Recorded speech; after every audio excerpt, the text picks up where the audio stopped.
Hello everyone, कैसे हैं आप सभी लोग। आई होप आप सभी अच्छे होंगे। मैं भी अच्छी हूँ, काफ़ी बेटर हूँ पहले से। अब तो मेरे ऑपरेशन को काफ़ी टाइम हो गया, मतलब 2 हफ्ते से ज़्यादा हो गए हैं। अभी काफ़ी एक्टिव फील करती हूँ एंड मेरे दिन की शुरुआत होने लगी है दवाइयों से। ये दिन की शुरुआत तो नहीं है, ऑलमोस्ट आई थिंक 9 या 9:30 बज रहे हैं और दवाइयाँ मेरा पीछा नहीं छोड़ रही। मतलब ऐसे होता है ना, जिस चीज़ को आप बिल्कुल पसंद नहीं करते हो वो आपकी लाइफ में आगे बिल्कुल चिपक जाती है। मेरे साथ तो ऐसा ही है। दवाइयाँ लेना मुझे बिल्कुल भी पसंद नहीं है। कभी शुरू से मुझे दवाइयाँ लेने भी नहीं आती थी, बल्कि इतनी खा खा के थोड़ी आदत पड़ी, अब भी अटक जाती है मुझे। तो मेरा तो ऐसा है, तो उतनी ही ज़्यादा लेनी पड़ती हैं। तो ठीक है, बट अभी तो खैर मल्टीविटामिन्स चल रहे हैं, बट फिर भी मुझे नहीं पसंद। मतलब मेरा ये है कि अगर मुझे जैसे फ़ीवर भी होता है तो मैं कोशिश करती हूँ कि नहीं लेनी पड़े दवाई, पहले ऐसे ही उतर जाए फ़ीवर। जैसे बोलते हैं ना, कपड़ा ओढ़ के सो जाओ, पसीने आते हैं, फ़ीवर उतर जाए। तो मैं ऐसी ऐसी ट्रिक्स अपनाती हूँ। मैं दवाइयाँ लेना कम प्रेफर करती हूँ। बट अब क्या है, मल्टीविटामिन्स लेने भी ज़रूरी है पोस्ट रिकवरी के लिए, तो लेंगे। बट मुझे नहीं पसंद। एक दवाई के लिए मैं पूरा 1 गिलास पानी लेती हूँ कि कब कहाँ अटक जाए, पानी ज़्यादा लो। मेरा तो ये रहता है। वेट मेरा ज़्यादा बढ़ गया है, वही है, खाना पीना रेस्ट करना ये सब चल रहा है, तो वेट तो बढ़ना ही बढ़ना है।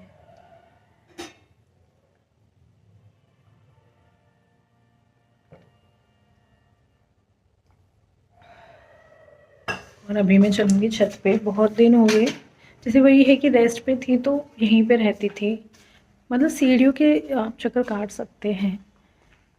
हॉस्पिटल के लिए बीच में विज़िट करना हुआ तो ही मैं करती हूँ, वरना मैं स्टेयर्स का अवॉइड ही करती हूँ कि जब कोई काम नहीं है तो क्यों जाना। बट अब बहुत दिन हो गए हैं, मैं ठीक भी फील कर रही हूँ, तो मैंने सोचा चलो बहुत दिन हो गए छत पे नहीं गए, छत पे चलेंगे, थोड़ा सा बाहर की हवा लेंगे, अच्छा लगता है। यहाँ मैंने चढ़ना शुरू किया ना, बट अब ऐसा लग रहा है कि आदत छूट चुकी है।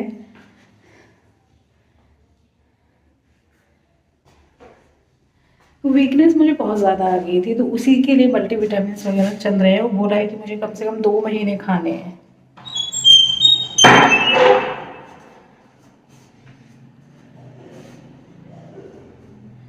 ऑपरेशन के टाइम पे मैंने इतनी दवाइयाँ खाई हैं, इतना कुछ कुछ हुआ है ना, कि मतलब मुझे मेरा हेयर फॉल होने लगा। मेरे बहुत कम बाल बचे हैं, मुझे ऐसे लग रहा है।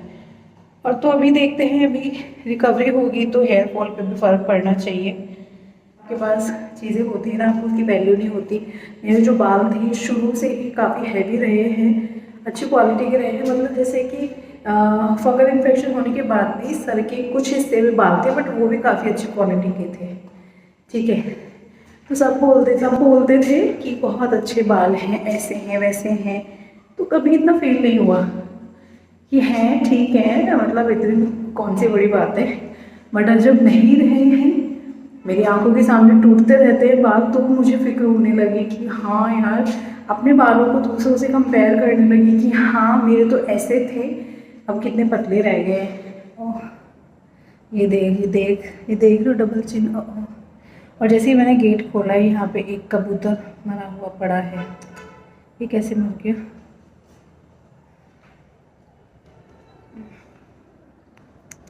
कैसे यार? यहाँ मैंने आपको दिखाया, कबूतर मरा मरा हुआ पड़ा है।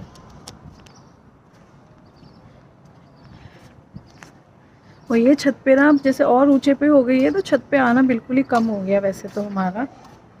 लेकिन अब जैसे सर्दियों में धूप पड़ेगी ना तो हम आया करेंगे, अच्छा लग रहा है यहाँ आके। और मैं देखो, मैंने वही है ना, बहुत कम हो गया था आना। गोवर्धन बनाए थे तो ऐसे ही बिल्कुल प्रिंट छप गया, दिख रहे हैं आप। और ये हमारा नींबू का पेड़, ये जब लगाया था पापा जी ने, इस पे देखो नींबू आ रहे हैं, देख रहे हो आप, नींबू। हाँ, लेकिन मैं इसको टच नहीं करूँगी। एक बार टच किया था एक नींबू को, वो जब भी टूट के गिर गया था। और नींबू के पेड़ में भी देखो कांटे होते हैं, मुझे नहीं पता था। और भी जो प्लांट्स हैं उनके हाल में दिखाती हूँ। मुझे नहीं पता पापा जी ने क्या क्या डाला हुआ है इनमें। ये जो 2 ट्रे हैं, इनमें ज़रूर कुछ ना कुछ डाला हुआ होगा, पता नहीं पर क्या है। मुझे मतलब इस मामले में मेरी मुझे बहुत कम नॉलेज है प्लांट्स के बारे में, पता नहीं किस किस चीज़ के प्लांट्स हैं।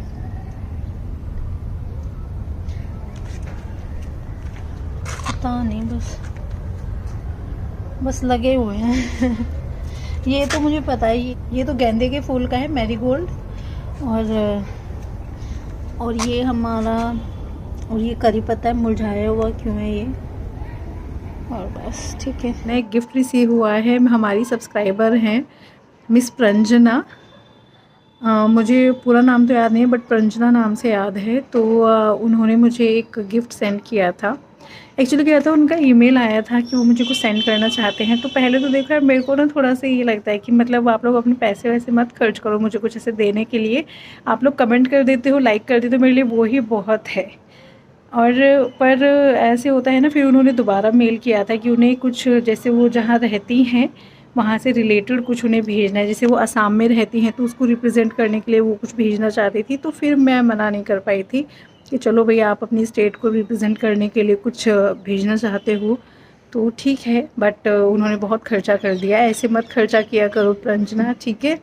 लेकिन आपका गिफ्ट बहुत अच्छा लगा था, बहुत ही, मतलब देखो अच्छा तो फील होता है कि कोई हमें इतना प्यार करता है। देखो हम अनजान के लिए इतना नहीं करते हैं। मैं कहीं ना कहीं मतलब एक अनजान ही हूँ, आप लोगों से फेस टू फेस मिली नहीं हूँ, बट फिर भी इतना करना मुझे उसी में, मतलब आपने जस्ट बोला ना, मुझे वही बहुत था कि यार इतना सोचते हैं लोग कि मतलब इतना कनेक्टेड फील करते हैं।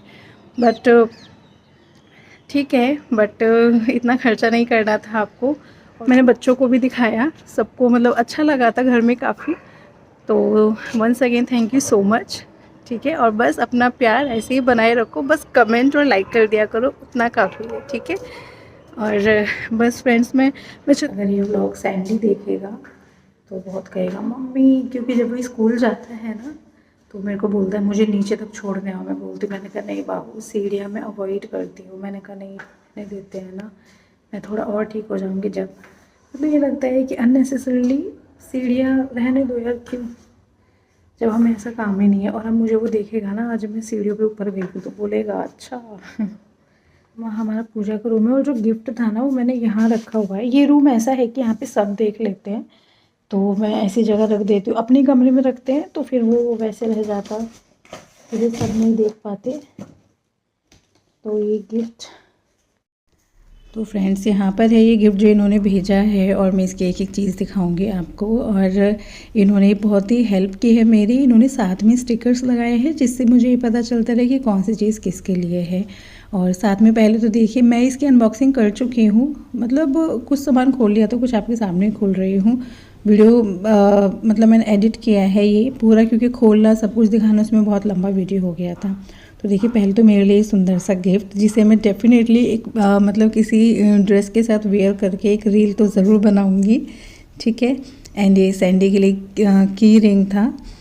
और जो बाकी का सामान है वो इनके असम को रिप्रेजेंट करते हैं। वाकई में आपने अच्छा हुआ कि मुझे ऐसी चीज़ें भेजी, मुझे बिल्कुल भी नॉलेज नहीं थी। देखो, एक तो मैं ट्रैवलिंग बहुत कम करती हूँ, और हो जाता है ना बस अपने ही लाइफ में लगे रहना, मेरा कुछ उस टाइप का रहा है। तो मुझे ज़्यादा दूसरी स्टेट्स के बारे में ज़्यादा कुछ नहीं पता है, तो बहुत कुछ जानने को मिला। मैंने बच्चों को भी चीज़ें दिखाई, उन्हें भी बहुत डिफरेंट चीज़ें लगीं। एंड इन सब के साथ ही आपने एक बहुत प्यारा सा लेटर भेजा, जिसको पढ़ के मैं बहुत इमोशनल हो गई। वाकई में ऐसे फील हुआ कि दूर बैठे लोग भी आपसे कनेक्टेड हो सकते हैं, मतलब जहाँ से उम्मीद भी नहीं है वहाँ के लोग भी आपको इतना प्यार कर सकते हैं। सच में मतलब जो लेटर था इनका बहुत इमोशनल कर देने वाला था। इसमें उन्होंने एक मेरे लिए मतलब पोएम लिखी है, और सीरियसली मेरे लिए पोएम लिखी है। मुझे ये लग रहा है कि यार वाकई में कोई इतना कनेक्ट कैसे हो सकता है। बट चलिए, मैं इनकी वो पोएम ज़रूर पढ़ के सुनाना चाहूँगी। वैसे रहती तो हैं वो दिल्ली में, हाँ आसाम से थोड़ा दूर भी है, लेकिन मेरे दिल के तो पास हैं। अरे वो मेरी दीदी जो हैं, हाँ माना कभी हम बात नहीं की, हमारा रिलेशन एक तरफा है अभी। नहीं एक तरफा मत मानिए, बस ये है कि हम देखिए मिल नहीं सकते हैं, वरना मुझे भी जो लोग अपना टाइम देते हैं, वीडियोस को लाइक करते हैं, व्यूज़ देते हैं, मुझे भी मतलब बहुत कनेक्टेड ये लगता है कि जो भी व्यूज़ आते हैं 1000-2000, लेकिन ऐसे लगते हैं कि अपने से लोग हैं जो मेरे लिए रोज़ वक्त निकालते हैं और देखते हैं मुझे। लेकिन कल किसने देखा है, हो सकता है कभी मिल जाएं हम। बिल्कुल, अब तो मेरी पूरी कोशिश रहेगी कि अगर मुझे कहीं ट्रैवल करने का मौका मिले तो मैं असम आऊँ और आपसे ज़रूर मिलूँ। नेक्स्ट है, इतना प्यार जो है दिल में हम लिखे कैसे, भेज रही हूँ लेटर से, बस आप कबूल कीजिए। नहीं बिल्कुल, मुझे मतलब बहुत इमोशनल जब पता है, अभी तो मैं ये रीड कर रही हूँ इसमें, लेकिन जब मैंने फ़र्स्ट टाइम पढ़ा ना तो मुझे बहुत ही, मैं इमोशनल हो गई थी। तो once again Pranjana, thank you so much, आपने इतना कुछ किया। मैं भी शब्दों में नहीं बयां कर सकती कि जो मैं फ़ील कर रही हूँ, पर वाकई में आपके प्यार के लिए थैंक यू सो मच।